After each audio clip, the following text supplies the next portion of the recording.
আজিৰ দিনটোৰ প্ৰতিবেদন আৰম্ভণি কৰাৰ পূৰ্বে উল্লেখ কৰিম যে ৩০,০০০কৈ অধিক গান ৪০টা ভাষাত গীত গোৱা আৰু একেদিনে ২৪ ঘণ্টাত ৩৭টাকৈ গীত ৰেকৰ্ডিং কৰা জয় জুবিন দা বুলি কৈ আজিৰ প্ৰতিবেদন আৰম্ভ কৰিব ওলাইছোঁ। আৰু এই মুহূৰ্তত মই উপস্থিত আছোঁ জুবিন গাৰ্গৰ ভগদত্তপুৰত থকা বাসগৃহত। আৰু সতীৰ্থই দেখুৱাইছে যে আৰক্ষী প্ৰশাসন যথেষ্ট মোতায়েন কৰা হৈছিলে, গোটেই নিশা ইয়াতে লোকে লোকাৰণ্য হৈ পৰিছিলে। আৰু আজিৰ দিনটোতো এতিয়া যথেষ্ট আৰক্ষী প্ৰশাসনৰ লোক মোতায়েন কৰিছে। আৰু ভিতৰ ভাগলৈকে যাম, য'ত জুবিন গাৰ্গৰ ফটোত এতিয়া সকলোৱে শ্ৰদ্ধাঞ্জলি দি আছে বা স্মৰণ কৰি আছে। ঠিক একেদৰে হয়তো টেলিভিছনৰ আন এটা স্ক্ৰীণ সম্ভৱলৈ দেখুৱাব যে যিসকল আৰক্ষী প্ৰশাসনৰ জোৱানে ইয়াতে কৰ্তব্যত আহিছে তেখেতসকলে এতিয়াও উচপি আছে, বকুলৰ তলত বহি উচপি আছে। ঠিক এনেধৰণৰ এটা পৰিৱেশ। এই স্থানত বহুকেইগৰাকী যুৱতীক দেখুৱাইছে কৰ্তব্য সম্পাদনৰ বাবে অহা। তেখেতসকলে ইয়াতে কান্দনত ভাঙি পৰিছে আৰু বিশেষকৈ এই যুৱতীকেইগৰাকীয়ে জুবিন গাৰ্গক হয়তো তেখেতলোকে বহুত ভাল পাইছিলে।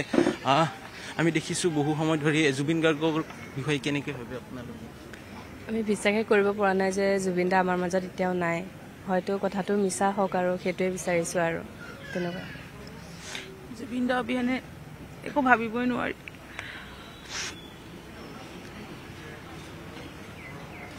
আপোনালোকে ডিউটিত আহিছে গোটেইখিনি? উপায় নাই, এতিয়া আহিব লগা হৈছে। ৰাতিটো শুবও পৰা নাই আমি, তেনেকুৱা কথা আৰু। এয়া আছিলে 9 এপিবিয়ানৰ এটা টিম। আৰু সেই 9 নম্বৰ এপিবিয়ানৰ টিমটোত যিসকল সদস্য আহিছে তেখেতসকলে এনেদৰে উচুপি আছে আৰু গোটেই নিশা ওৰে নিশা ডিউটি কৰিছে। ঠিক একেদৰে জুবিন গাৰ্গৰ যিখন ফটো সম্বলিত ছবি আছে ইয়াতে যিসকল সতীৰ্থই দৃশ্য দেখুৱাইছে যে প্ৰতিগৰাকীৰে চকুত চকু পানী। ঠিক একেদৰে সেনা বাহিনীৰ লোককো মোতায়েন কৰা হৈছে। ঠিক একেদৰে উল্লেখ কৰিছোঁ যে অসম আৰক্ষীৰ সমান্তৰালভাৱে সেনা বাহিনী ঠিক একেদৰে যদি উল্লেখ কৰোঁ যে এইটো পূব গুৱাহাটী জিলাৰ অধীনত পৰে, কিন্তু তাৰ বিপৰীতে পশ্চিম গুৱাহাটীৰ পৰা আৰক্ষী নিয়োগ কৰা হৈছে। ঠিক একেদৰে অকল পশ্চিম গুৱাহাটীয়ে নহয়, বহু স্থানৰ পৰা নিয়োগ কৰিছে। দাদা ৰাতিপুৱাৰ ভাগতে আহিছে কি? মই একচুৱেলি তেজপুৰৰ পৰা আহিছিলোঁ।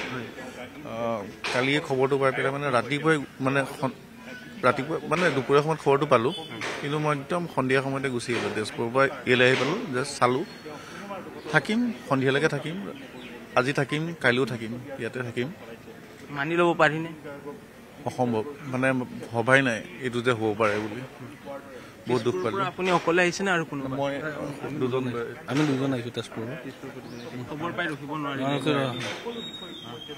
এনেদৰে খবৰ পাই ৰখিব নোৱাৰিলে। ঠিক একেদৰে জুবিন গাৰ্গে কি গীত গোৱা নাছিল, সেয়া মাটি মানুহ বা সকলো গীত প্ৰকৃতিৰ কি গোৱা নাছিল। আৰু এয়া হৈছে জুবিন গাৰ্গৰ মুখ্য প্ৰতিচ্ছবি। আৰু প্ৰতিচ্ছবিতে সকলোৱে আজিৰ দিনটোত মাল্যাৰ্পণ কৰিব। যিহেতু মুখ্যমন্ত্ৰীগৰাকীয়ে উল্লেখ কৰিছে যে আজি সন্ধিয়াৰ ভাগতহে মুখ্যমন্ত্ৰীগৰাকীয়ে কোৱা অনুযায়ী যে যদি ঠিকে থাকে তেতিয়াহ'লে নশ্বৰ দেশ আহি পাব। কিন্তু নশ্বৰ দেশ বুলি ক'বলৈ আমিও টান পাইছোঁ বা কোনো কাৰণতে জুবিন দা বিহীন এখন অসম হ'ব নোৱাৰে বুলি সকলোৱে কৈছে। যে অন্য বহু লোক আছে তেখেতসকলৰ কোনেও যদিও মৃত্যুৰ বতৰা মানি ল'ব নিবিচাৰে, সেই ধৰণৰ এটা পৰিৱেশ। বিশেষকৈ কালিৰ দিনটোত এই যি তলত যি ধৰণৰ মেহফিল চলি আছিলে বা সকলোৱে অনুৰাগীসকল আহিছিলে, সেই সময়ছোৱাত গৰিমা শইকীয়া বৌ ওলাই আহিছিলে আৰু ওলাই আহি সকলোৰে পৰা অভিবাদনেই হওক বা সমবেদনাই হওক তেখেতে গ্ৰহণ কৰিছিলে।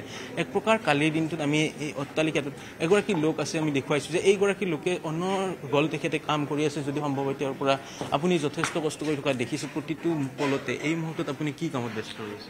মই এই জাষ্ট গেটখন চাফা, ৰাইজৰ অসুবিধাৰ্থে গেটখন খুলিবৰ কাৰণে তলাটো মানে খুলিব বিচাৰিছোঁ।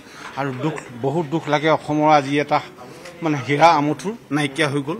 এইটো কিন্তু সঁচাকৈ বহুত দুখ লাগিছে, ইয়াত বুজাব নোৱাৰোঁ, কিন্তু কেনেকৈ লাগিছে সেইটো মই ক'বই নোৱাৰোঁ। এই মুহূৰ্তত দ্বিতীয়খন গেট, যিখন দীৰ্ঘদিন ধৰি প্ৰায় বছৰৰ পিছত বছৰ দিন বন্ধ হৈ আছিলে, তাৰ তলা ভাঙিব। আমি এই মুহূৰ্তত দেখুৱাব বিচাৰিছোঁ যে এই যিখন গেট আছে, যে এই গেটখন দীৰ্ঘদিনৰ পৰা বছৰ দিন ধৰি বন্ধ হৈ আছিলে আৰু আজিৰ দিনটোত সেই গেটখন খুলি দিয়া হ'ব। বিশেষকৈ এই যিটো অট্টালিকা আছে, অট্টালিকাটোৰ বাওঁফালেৰে প্ৰৱেশ কৰি সোঁফালেৰে ওলাই যাব লাগে। আৰু সেই সোঁফালেৰে ওলাই যোৱা গেটখন বছৰৰ পিছত বছৰ দিন ধৰি বন্ধ হৈ আছিলে আৰু আজি এইখন মুকলি কৰি দিব আৰু এই তলা ভাঙি এই গেটখন মুকলি কৰি দিব। হয়তো চাৰিওপদ এইটো হেৰাইছে তেখেতসকলে বা অন্যান্য কামৰ বাবে। বিশেষকৈ কালি যিহেতু ইয়াতে মাছ গেডাৰিং হৈছিলে, তাৰ বাবে আজিও এইটো মাছ গেডাৰিং হ'ব পাৰে। আৰু আৰক্ষী প্ৰশাসনৰ কিছু জোৱান ইয়াতো আছে, দেখুৱাব সতীৰ্থ যে তেখেতসকলে উচুপি আছে। আৰু এই মুহূৰ্তত বৰষুণ কিছু আহিছে। এয়া ৰাইজে ক'ব বিচাৰিছে যে এয়া বৰষুণ আচলতে বৰষুণ নহয়, এয়া প্ৰকৃতিয়ে কান্দিছে। জুবিন গাৰ্গৰ মৃত্যুৰ বতৰা পোৱাৰ পিছতে প্ৰকৃতিয়ে কান্দিছে বা প্ৰকৃতিয়ে ভাঙি পৰিছে। ঠিক একেদৰে 9 নম্বৰ বেটেলিয়ান দেখুৱালোঁ। এইবাৰ এইটো 14 নম্বৰ বেটেলিয়ান আৰু 13 নম্বৰ বেটেলিয়ানৰ যুৱতীসকলে ওৰে নিশা কৰ্তব্য সম্পাদিত কৰিছে। ঠিক একেদৰে যিসকল লোক গুণমুগ্ধ আহিছে তেখেতসকলৰ পৰা কিছু কথা জানিব বিচাৰিম। যিহেতু ইয়াতে সকলো ধৰ্মৰ লোক আহিছে, কি হিন্দু, কি মুছলমান, কি খ্ৰীষ্টান, কি অন্য সম্প্ৰদায়ৰ সকলো লোক আহিছে। দাদা ৰাতিপুৱাতে আহিলে আপোনাৰ? হয় কওক, কি ক'ম আৰু ক'ব নোৱাৰিম দিয়ক, দুখ লাগিছে ক'ব নোৱাৰিম দিয়ক। ক'ব জুবিন গাৰ্গ আছিল, জুবিন গাৰ্গ লগ পোৱা নাছিলোঁ মই তেতিয়া 12 বছৰ মান 11 বছৰ বয়স। দিগৈ মানে বিমলা চলিয়া আপোনাৰ কি বুলি কয় এইটো ষ্টেডিয়ামত চুইমিং কৰিব যাওঁ চাইকেল লৈ, এতিয়া বিবৰুৱাৰ ফুটপাথত বহি গিটাৰটো লৈ বজাই থাকে। তেতিয়া জুবিন গাৰ্গ নহয়, বুজিছেনে? তেতিয়া জাষ্ট আৰম্ভণিহে দিয়ক। সেই তেতিয়াই মই দেখা পাইছোঁ দিয়ক, মোতকৈ 10 বছৰমান ডাঙৰ হয়। মই চাইকেল লৈ যাওঁ, তেতিয়া বিবৰুৱাৰ এই ফুটপাথত বহি গিটাৰটো লৈ বজাই থাকে। আৰু কি ক'ম তাৰপিছত তাতকৈ আৰু কি ক'ম বাৰু। জুবিন গাৰ্গৰ সৈতে 10 বছৰ 15 বছৰ যেতিয়া জুবিন গাৰ্গ নাছিলে, জুবিন ঠাকুৰ আছিলে, বৰ ঠাকুৰ আছিলে, তেতিয়াৰ মন্তব্য ঠিক একেদৰে আমাৰ সতীৰ্থ ভাস্কৰ আছে আৰু ঠিক একেদৰে আমাৰ সঞ্জয় বৰা ডাঙৰীয়াই ৰাতিপুৱাৰ ভাগৰ পৰা দৃশ্যমুখ দেখুৱাইছে আৰু উল্লেখ কৰিছোঁ যে এই মুহূৰ্তত কিছু বৰষুণ দিছে। এই বৰষুণ ৰাইজে ক'ব বিচাৰিছে যে এয়া বৰষুণ যদি চোৱা যায় যে এয়া প্ৰকৃতিয়ে কান্দিছে। জুবিন গাৰ্গৰ মৃত্যুৰ বতৰাৰ পিছতে প্ৰকৃতিয়ে কান্দিছে। উল্লেখ কৰিছোঁ যে সকলো ধৰ্মৰ ভাষিক সকলো লোক এই স্থানলৈকে আহিছে আৰু তেখেতসকলে শ্ৰদ্ধাঞ্জলি দিছে। ঠিক একেদৰে উল্লেখ কৰিছোঁ যে 2খনকৈ গেট আছিলে, এখন গেট দীৰ্ঘ সময় ধৰি বছৰৰ পিছত বছৰ ধৰি বন্ধ হৈছিলে, যিখন গেটৰ তলাৰে চাবি হেৰুৱাই পেলাইছিলে, সেই গেটখন আজি ভাঙি দিয়া হৈছে, মুকলি কৰি দিয়া হৈছে। কাৰণ এটাই যে মাছ গেডাৰিং হৈছে, যথেষ্ট অগণন লোকে ইয়াতে ভিৰ কৰিছে, যাৰ বাবে সেই লোকসকলে যাতে বিনা দ্বিধাই প্ৰৱেশ কৰিব পাৰে বা ওলাই যাব পাৰে সেইসমূহ ব্যৱস্থা কৰিছে। আমি উল্লেখ কৰিছোঁ যে এই জুবিন গাৰ্গ অবিহনে অসমখন বা অসম অবিহনে জুবিন এনেকুৱা ধৰণৰ এটা এতিয়া শ্লোগানে হওক বা টেগলাইন দেখিবলৈ পোৱা গৈছে, যি ছিংগাপুৰত গৈছিলে। কালিৰ দিনটোত আমি বাতৰি সম্প্ৰচাৰ কৰাতে ইয়াতে পৰিৱেশ যথেষ্ট উত্তাল হৈছিলে। তাৰ এটাই কাৰণ আছিলে যে শ্যাম কানু মহন্তৰ বিৰুদ্ধে কিন্তু যথেষ্ট সৰব হৈছিলে। ঠিক একেদৰে আৰু যিসকল লোক বিশেষকৈ আমি ৰাতিপুৱাৰ ভাগতে তেজপুৰৰ পৰা অহা লোক দেখিলোঁ যে অন্যান্য স্থানৰ পৰা আহিছে, তেখেতসকলৰ পৰা জানি হৈছে ক'ৰ পৰা আহিছে আপোনালোকে? চানমাৰি। মানি ল'ব পাৰিছে? মানি ল'ব পৰা নাই মানুহ, মানে এতিয়া সহ্যৰ আৰু মানে এতিয়া হেৰাই গৈছে। এতিয়া পৃথিৱীখন মানে মূৰত ভাগি পৰাৰ দৰে হৈছে, কি ক'ম আৰু, ভাষা নাই। চানমাৰীৰ পৰা আহিছে, ভাষা নাই, তেনেধৰণৰ কথাসমূহ কৈছে। আৰু ঠিক একেদৰে এনেদৰে শ্ৰদ্ধাঞ্জলি দি আছে। বয়সস্থ লোক এগৰাকী দি আছে, তাৰ কাষত ডেকা ল'ৰা কেইজনমান আছে। এক প্ৰকাৰ সৰুৰ পৰা ডাঙৰ কোনো বয়সৰ সীমা নাই, যোনে যেনেকৈ পাৰে তেনেধৰণে শ্ৰদ্ধাঞ্জলি দেখুৱাইছে। বয়সস্থ লোকগৰাকী যেতিয়া শ্ৰদ্ধাঞ্জলি দি ওলাই আহিব তেওঁৰ মন্তব্য ল'ম। আৰু সেইগৰাকী লোক সম্ভৱতঃ আমি নিশাৰ ভাগতে কথা পাতিছিলোঁ যে তেওঁৰ এখন দোকান আছে আৰু সেই দোকানত প্ৰায়ে জুবিন দা গৈছিলে। তেওঁৰ পৰা জানিব বিচাৰিম, খুৰা আপুনি জুবিন দাৰ আপোনাৰ দোকান এখন আছে? মোৰ দোকান নাই, মোৰ ঘৰ ইয়াতে তাৰমানে ইয়াত এই 2-3 ঘৰ পাৰ হৈ এডোখৰতে ঘৰ মোৰ। ৰাতিপুৱা সদায় আহোঁ আৰু 5টাতে উঠি পেলাই মানে ভগৱানৰ কাৰণে পূজাৰ কাৰণে ফুল চুল ছিঙো, চাধা তাধা মাৰি আহোঁ। কুকুৰ এটা আছিলে, মানে মোৰ পৰা 2 দিন মানে লৈছে চাধা। আজি 1 বছৰ 2 বছৰমান আগত তেতিয়াৰ পৰা মানে আৰু মানে এনেই দেখি থাকোঁ, পিন্ধি অহা যোৱা কৰি থাকে, দেখি পাওঁ তেনেকৈ আৰু। গতিকে চাধা অকণ মই নিজে ৰন্ধা নাই, অকণমান মই গোটেইখিনি ৰন্ধা নালাগে, অকণমান বুলি কৈ পেলাই বাচোন খালে। আপোনাৰ হাতেৰে চাধা খাইছে তেওঁ? ক'লোঁ কি মোক ভাষা নাই তাৰমানে। বাকীবিলাক তেনেকৈ এইবিলাক দোকান নাছিলে তেতিয়া হা। তাৰপাছত মানে এই দোকানখন যে আছে চুকত, এইখন দোকান বন্ধ এতিয়া। তেওঁৰ লগত ইমানে বন্ধু আছিলে তাৰমানে, ফটো তেওঁৰ দোকান আছে, এতিয়াও আছে। এতিয়া জুবিনৰ ফটোখন এনেকৈ মানে এনেকৈ গলত ধৰি পেলাই ফটো আছে এতিয়া। ইমানে ভাল পায় মানে তেওঁ সহায়ো কৰিছিল দোকানবিলাকত এনেকৈ। গতিকে মানে ইমানে আৰু মানে কি ক'ম। কিমানবাৰমান চাধা দিছে আপুনি? মই মাত্ৰ 2 দিনেই দিছোঁ, 2 দিনে। মানে হাঁহি দি মাৰি দিবাৰ বাছ, বেছি কথা নকওঁ আৰু মানে তেনেকুৱা আৰু। এই পিছে আৰু বেমাৰ চেমাৰ হোৱাৰ পৰা তাৰপাছত আৰু হেৰি হ'ল আৰু এনেকুৱাকৈ। বাকী তেনেকৈ আহে গাড়ী, নতুন গাড়ী আনি মানে গাড়ী কিনিছে, দেখিছা চা কি ধুনীয়া গাড়ী আনি, ইমান দামী গাড়ী, ইমান ভাল লাগে আৰু ধৰা এনেকুৱা কথা। মানে গাড়ী অনা বতৰাও দিয়ে আপোনালোক? এইখিনি ৰাখা যে, এইখিনি ৰাখাতো গাড়ী আনিলে বা কি ধুনীয়া ভাল গাড়ী কিনিলে বা এইডোখৰত ৰাখে এনেকুৱা আৰু।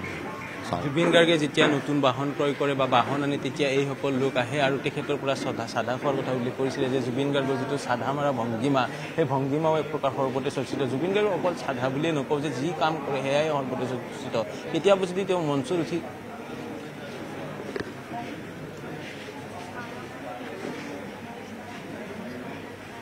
হয় চাওক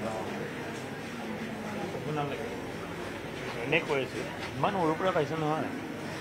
মই থাকোঁ বঙাইগাঁৱত, এই অমিন লগৰ পৰা সদায় ৰাতিপুৱা ওলাই এইখন লৈ সদায় লগ পাইছোঁ।